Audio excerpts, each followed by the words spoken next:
Praise the Lord. അനുഗ്രഹിക്കപ്പെട്ട ഒരു പ്രഭാതയാമം നമ്മുടെ ജീവിതത്തിൽ കർത്താവ് വീണ്ടും ദാനമായി തന്ന ദൈവത്തിൻ്റെ മഹാസ്നേഹത്തെ ഓർത്ത് ദൈവത്തെ സ്തുതിക്കുന്നു.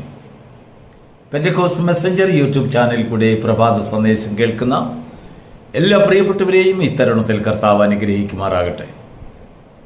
നമ്മുടെ ചിന്തയ്ക്കായി ലൂക്കോസിൻ്റെ സുവിശേഷം 14-ാം അധ്യായത്തിൻ്റെ 16-ാം വാക്യം മുതൽ താഴോട്ട് വായിക്കുമ്പോൾ അവിടെ നാം ദർശിക്കുന്നു ഒരു വിലപ്പെട്ട ഉപമ കർത്താവ് പ്രസ്താവിച്ചിട്ടുണ്ട്.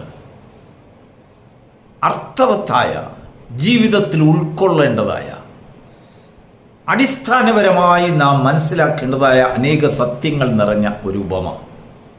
അതിപ്രകാരമാണ്: ധനവാനായ ഒരു മനുഷ്യൻ ഒരു ദിവസം ഒരു വലിയ വിരുന്ന് തൻ്റെ ഭവനത്തിൽ ക്രമീകരിച്ചു. അത്താഴ വിരുന്ന്, മഹത്തായ വിരുന്ന്, ശ്രേഷ്ഠമായ വിരുന്ന്. അതിൽ പങ്കെടുക്കുവാൻ ധാരാളം ബഹുമാന്യരായ മനുഷ്യരെ താൻ ക്ഷണിച്ചു. രാഷ്ട്രീയ നേതാക്കന്മാരും ബിസിനസ്സുകാരും ദേശത്ത് ഉന്നതരായി ഗണിക്കുന്നവരെയൊക്കെയും ആ ബഹുമാനാർത്ഥം കൊണ്ട് ആ വിരുന്നുശാലയെ അർത്ഥപൂർണമാക്കുവാൻ യോഗ്യതയുള്ള പലരെയും ആ യജമാനൻ മനസ്സിൽ കണ്ടു. അവർക്ക് വേണ്ടതായ ബഹുമാനത്തോടെ ക്ഷണക്കത്തയച്ചു, ചെന്നു പറഞ്ഞു, ചിലരെ നേരിട്ട് വിളിച്ചു ഒക്കെ. എങ്കിലും വിരുന്ന് സമയമായപ്പോൾ ആരും വന്നില്ല. വിരുന്നുശാല നിർജ്ജനമായി കണ്ടു. യജമാനന് വളരെ പ്രയാസമായിപ്പോയി. ഇത്രയും വലിയൊരു വിരുന്നൊരുക്കിയിട്ട് ആരും വന്നില്ലല്ലോ, ക്ഷണിച്ചവരാരും എത്തിയില്ലല്ലോ, അവർക്ക് കൊടുത്ത ബഹുമാനത്തെ അവർ മാനിച്ചില്ലല്ലോ എന്ന് ആ യജമാനൻ കണ്ടിട്ട് ദാസന്മാരെ വിളിച്ച് അവരോട് പറഞ്ഞു. 22-ാം വാക്യം: നിങ്ങൾ പോയി പെരുവഴികളിലും വേലിക്കരികിലും പാർക്കുന്നവരെ ഈ വിരുന്നിന് വേണ്ടി വരുവാൻ അവരെ നിർബന്ധിക്കാം. Praise the Lord. ഇങ്ങനെ ചില നിർബന്ധത്തിന് വഴങ്ങി വിരുന്നുശാലയിൽ വന്നവരാണ് നമ്മൾ ഓരോരുത്തരും. എന്താണ് ഈ വേലിക്കരികിലും പെരുവഴികളിലും കർത്താവ് സ്പെസിഫൈ ചെയ്തതിൻ്റെ കാര്യം എന്താ?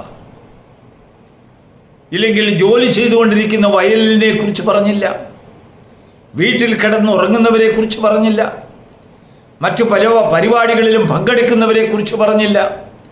2 സ്ഥലങ്ങളിൽ പോയി അവരെ ഈ സ്ഥലത്തേക്ക് വരുവാൻ നിർബന്ധിക്കുക. നിർബന്ധിക്കുന്നത് എന്തിന്? ക്ഷണിച്ചാൽ പോരെ? ഇല്ല, അവരെ നിർബന്ധിക്കണം. കാരണം അവർ യോഗ്യതയില്ലാത്തവരാണ്, വേണ്ട ഒരു വസ്ത്രധാരണമില്ലാത്തവരാണ്, വൃത്തികെട്ടവരാണ്, വിദ്യാഭ്യാസമില്ലാത്തവരാണ്, അനേകം അയോഗ്യതകൾ അവർക്കുണ്ട്. പെരുവഴികളിൽ പാർക്കുന്നവരുടെ ഗതി നമ്മളൊന്ന് ഓർത്ത് നോക്കൂ. ഉപേക്ഷിക്കപ്പെട്ടവർ, യാചകർ, സ്വന്തമായി ഭവനമില്ലാത്തവർ, സ്വന്തക്കാരെന്നും ബന്ധുക്കളെന്നും അഭിമാനിക്കുവാൻ ആരുമില്ലാത്തവർ. നമ്മുടെ നാട്ടുഭാഷയിൽ പറഞ്ഞാൽ ഇല്ലെങ്കിൽ ഫുട്പാത്തിൽ പാർക്കുന്നവർ, അവരാണ് പെരുവഴികളിൽ പാർക്കുന്നത്.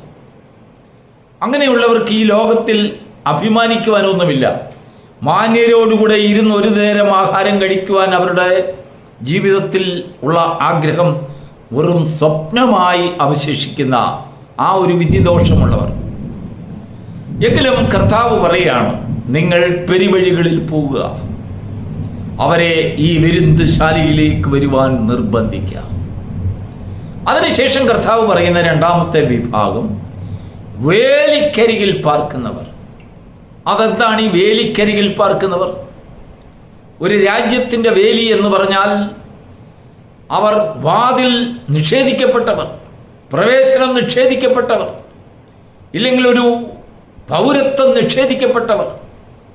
അവർക്ക് അവകാശപ്പെടുവാൻ പൗരത്വങ്ങളൊന്നുമില്ല. ആ രാജ്യത്തെയാണോ ഈ രാജ്യത്തെയാണോ? ഏതെങ്കിലും ഒരു കവാടം തുറക്കപ്പെടും, ഒരു വാതിൽ തുറക്കപ്പെടും, ഇന്നല്ലെങ്കിൽ നാളെ അവർക്കൊരു പ്രവേശനം ലഭിക്കുമെന്ന ആശയോടെ കാത്തു നിൽക്കുന്നവർ. എന്നാൽ അവരുടെ മുൻപിൽ വേലി അടയ്ക്കപ്പെട്ടിരിക്കുകയാണ്. അവർക്ക് ഏത് ഭാഷയും അറിയാം, അങ്ങേപ്പുറത്തെ ഭാഷയും അറിയാം, ഇങ്ങേപ്പുറത്തെ ഭാഷയും അറിയാം. രണ്ടു വശത്തെയും ജീവിത രീതി അവരിൽ പരിചിതമാണ്. രണ്ടു വശത്തെയും സമ്പ്രദായങ്ങൾ, ട്രഡീഷൻസ് അവർക്കറിയാം. അനേക ആക്രമണങ്ങളെ കണ്ട് അവർ പരിചയപ്പെട്ടവരാണ്. പ്രതികൂല സാഹചര്യങ്ങളിൽ നിലനിൽക്കുവാൻ അവർ അഭ്യസിച്ചവരാണ്. എന്നാൽ ഈ വേലിക്കരികിൽ പാർക്കുന്നവരെ സാധാരണയായി വിരുന്നുശാലകളിൽ അവർ വിളിക്കാറില്ല, ക്ഷണിക്കാറില്ല. കാരണം അവർ ഏത് രാജ്യക്കാരെന്ന് തിട്ടപ്പെടുത്തുവാൻ, അല്ലെങ്കിൽ ഏത് സംസ്ഥാനത്തെ ഏത് ഭാഷക്കാരെന്ന് തിട്ടപ്പെടുത്തുവാൻ കഴിയാത്തത് കൊണ്ട് അങ്ങനെയുള്ളവർ ഇരുവേലികളുടെയും വേലികളുടെ ഇരു സൈഡിലും അവർ തിങ്ങിപ്പാർക്കും. ഒരു വാതിൽ തുറക്കുമ്പോൾ എങ്ങനെയെങ്കിലും അങ്ങേപ്പുറം കടക്കണം. പക്ഷെങ്കിൽ നിയമങ്ങളും ഓരോരോ കാര്യങ്ങളും ഒക്കെ വെച്ച് അവരുടെ മുൻപിൽ നിഷേധിക്കപ്പെട്ടതായ വാതിലുകൾ, അടയ്ക്കപ്പെട്ടതായ വാതിലുകൾ, അത് തുറക്കുമെന്ന് അവരുടെ മുൻപിൽ യാതൊരു പ്രതീക്ഷയുമില്ല. എങ്കിലും ഒരുവൻ വരുന്നു, ഇതാ വാതിൽ തുറന്നു. അവരെ വിളിക്കുകയാണ്, പൊടുന്നനവേ വരിക, ഈ വിരുന്നുശാലയിലേക്ക് വരുവാൻ യജമാനൻ നിങ്ങളെ നിർബന്ധിക്കുവാൻ വിളിച്ചിരിക്കുന്നു. ഈ ക്രിസ്തുവിൻ്റെ സ്നേഹം നമ്മെ നിർബന്ധിക്കുന്ന നിർബന്ധത്തെക്കുറിച്ച് നമ്മുടെ കർത്താവ് അവിടെ ഊന്നി പറയുകയാണ്. അടയ്ക്കപ്പെട്ട വാതിലുകളിൽ ദുഃഖത്തോടെ, പ്രതീക്ഷയോടെ, സ്വപ്നങ്ങളോടെ കഴിയുന്ന പ്രിയപ്പെട്ടവരുടെ മുൻപിൽ, ഒരു കൂട്ടം ജനങ്ങളുടെ മുമ്പിൽ വിശാലമായി തുറന്നു കിടക്കുന്നതായ ഒരു വിരുന്നുശാല, അവർക്കൊരു ഇരിപ്പിടം. തെരുവുകളിൽ ഉപേക്ഷിക്കപ്പെട്ട ജീവിതങ്ങൾ, സ്വന്തമായി പാർപ്പിടവും അടിസ്ഥാന സൗകര്യങ്ങളും ഇല്ലാത്ത പെരുവഴികളിലെ ജീവിതം എത്ര ദയനീയമാണ്.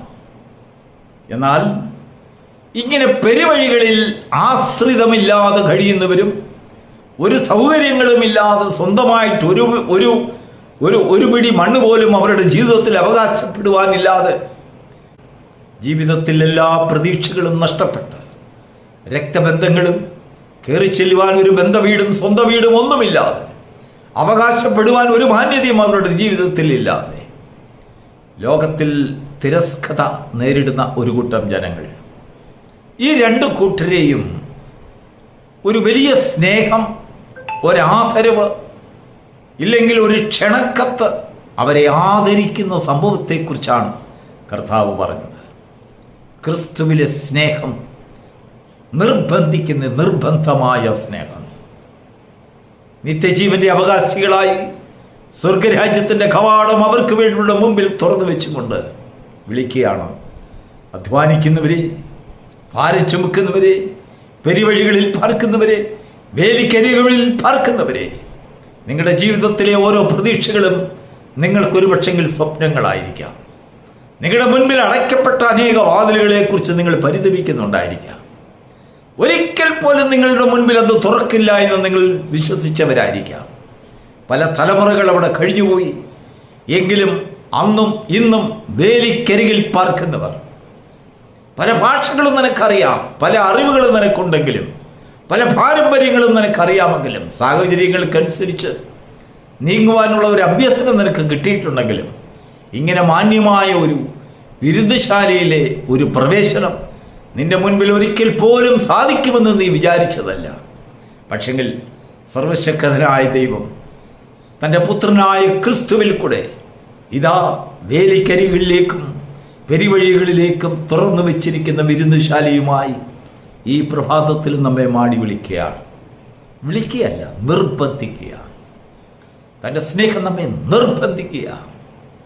ആ സ്നേഹത്തിൻ്റെ ആഴത്തിലേക്ക് വരുവാൻ, അതിൻ്റെ മഹത്വത്തെ തിരിച്ചറിയുവാൻ തക്കവണ്ണം ദൈവം നമ്മെ ലോകത്തിൽ അന്യരും പരദേശികളുമായി നമ്മെ തിരഞ്ഞെടുത്ത തിരഞ്ഞെടുപ്പ്, ആ ശ്രേഷ്ഠമായതിലെ അവകാശമാക്കുവാൻ വേണ്ടി ക്രൂശിലെ സ്നേഹം നമ്മളിലേക്ക് ഊറ്റിയതായ ആ വലിയ സ്നേഹം ഈ പ്രഭാതത്തിൽ നമ്മെ നിർബന്ധിക്കുന്ന ആ നിർബന്ധം കാണുവാൻ ദൈവത്തിൻ്റെ ആത്മാവ് നമ്മെ ആഹ്വാനം ചെയ്യുകയാണ്.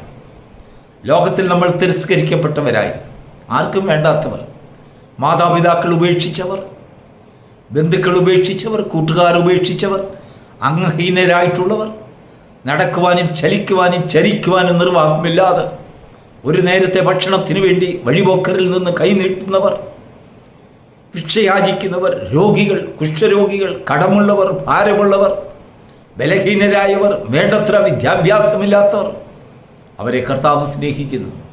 അധ്വാനിക്കുന്നവരെ, ഭാരിച്ചു വിൽക്കുന്നവരെ, കണ്ണീർ പൊഴിക്കുന്നവരെ, ആരുമില്ലാത്തവരെ, ആർക്കും വേണ്ടാത്തവരെ, കർത്താവിന് നിങ്ങളെ വേണം. യേശുവിന് നിങ്ങളെ കൊണ്ട് ആവശ്യമുണ്ട്. വിളിക്കപ്പെട്ടവർ വരാത്ത ഇടങ്ങളിൽ ഇതാ കർത്താവ് തിരഞ്ഞെടുക്കുന്നതായ മഹത്തായ ജനങ്ങൾ. അവരെ കർത്താവ് ശുദ്ധി ചെയ്യുന്നു, മാന്യരാക്കുന്നു, കല്യാണ വസ്ത്രം കൊടുക്കുന്നു, അവരെ വിരുന്നുശാലയിലേക്ക് കൊണ്ടുവരുന്നു. ദൈവത്തിന് സ്നേഹം എത്ര വലുത്! വേലിക്കരിയിൽ വാതിലുകൾ അടയ്ക്കപ്പെട്ട്, കവാടങ്ങൾ അടയ്ക്കപ്പെട്ട്, പൗരത്വങ്ങൾ അടയ്ക്കപ്പെട്ട്, സകല മനുഷ്യരാലും എപ്പോഴും അന്യരും പരദേശികളുമെന്ന് പേർ വിളിച്ചാർത്തപ്പെട്ട് ഒരു രാജ്യത്തിൻ്റെയും അവകാശികളല്ലാതായി മാറിയ ചിലർ, ഏത് ഭാഷക്കാരാണെന്ന് അവർക്ക് തന്നെ അറിയില്ല, ഏത് പാരമ്പര്യത്തിൽപ്പെട്ടതാണെന്ന് അവർക്ക് തന്നെ അറിയില്ല. പാർക്കുന്നത് വേലിക്കരികിൽ. അവരുടെ മുൻപിൽ അനേക വേലികളുണ്ട്. അവർക്ക് മുറിക്കുവാൻ കഴിയാത്ത നിയമങ്ങൾ പലതുണ്ട്. ഓരോ ദിവസം തോറും ആ വേലികൾ അവരെ ഓരോ നിയമങ്ങൾ പറഞ്ഞവരെ പരിഹസിക്കുന്നുണ്ട്. എങ്കിലും അവരെ സ്നേഹിക്കുന്ന ഒരു കരം ഇതാ മാടി വിളിക്കുന്നു, വരിക, യജമാനന്റെ വിരുന്നുശാലയിൽ ഇനിയും സ്ഥലമുണ്ട്. കർത്താവ് നിർബന്ധിക്കുകയാണ്. ഈ നിർബന്ധത്തിലേക്ക് കടന്നു വരുമ്പോൾ ഒരിക്കൽ ആർക്കും വേണ്ടാത്ത നിന്നെ ദൈവം ആദരവോട് സ്നേഹിക്കുന്ന സ്നേഹത്തിൻ്റെ മഹത്വം കാണുവാൻ ഈ പ്രഭാതത്തിൽ നിന്റെ കണ്ണുകളെ തുറക്കുമോ, നിന്റെ കാതുകളെ തുറക്കുമോ, നിന്റെ ബുദ്ധിയെ തുറക്കുമോ, നിന്റെ ജ്ഞാനത്തെ തുറക്കുമോ? എങ്കിൽ ദൈവം സ്നേഹിക്കുന്ന സ്നേഹത്തിൻ്റെ ആഴത്തെ തിരിച്ചറിയുവാൻ നിനക്ക് സാധിക്കും. പ്രിയപ്പെട്ട ദൈവത്തിൻ്റെ മക്കളെ, ഒരു കാലത്ത് നമ്മൾ ആരും വേണ്ടാത്തവരും, സകലരാലും ഉപേക്ഷിക്കപ്പെട്ടവരും, സകലരാലും നിന്ദിക്കപ്പെട്ടവരും, സകലരാലും അവഗണിക്കപ്പെട്ടവരും, മറ്റുള്ളവരുടെ മുൻപിൽ നമ്മളെ ചേർത്ത് നിർത്തുവാൻ ഒരു യോഗ്യതയും ഇല്ലാത്തവരുമായിരുന്നിരിക്കാം. മറ്റുള്ളവരുടെ മുമ്പിൽ അവരോടൊപ്പമുള്ളവരെന്നും അവരുടെ ബന്ധുക്കളെന്നും നിന്നെ ചേർത്ത് നിർത്തി മാനിക്കുവാനും ചേർത്ത് പിടിക്കുവാനും ഒപ്പം നിർത്തുവാനും ഒരു സെൽഫി എടുക്കുവാനും ഒരു ഫോട്ടോ എടുക്കുവാനും നിനക്ക് വേണ്ടത്തതായ ഒരു യോഗ്യതയും അംഗീകാരവും നിനക്ക് ഇല്ലാതിരുന്നിരിക്കാം. പക്ഷെങ്കിൽ ഇതാ ആ അംഗീകാരം മുഴുവനും തന്നുകൊണ്ട് ഒരു ധനികനായ മനുഷ്യൻ താൻ ഒരുക്കിയ വിരുന്നുശാലയിലേക്ക് നിന്നെ ക്ഷണിക്കുന്നു. ഈ ക്ഷണം, ഈ കത്ത് കേൾക്കുവാൻ, ഈ നിർബന്ധം കാണുവാൻ, ഇതിനെ മനസ്സിലാക്കുവാൻ നിനക്ക് കഴിയുമോ? നിന്റെ കാതുകൾക്ക് കഴിയുമോ? നിന്റെ കണ്ണുകൾക്ക് കഴിയുമോ? നിന്റെ ബുദ്ധിയുടെ പ്രമാണത്തിന് കഴിയുമോ? നിന്റെ ആത്മാവിൻ്റെ ചിന്തയ്ക്ക് കഴിയുമോ? എങ്കിൽ നീ ഭാഗ്യവാനാണ്. ആ സന്തോഷത്താൽ ദൈവം നിന്നെ നിറയ്ക്കുമാറാകട്ടെ. God bless you.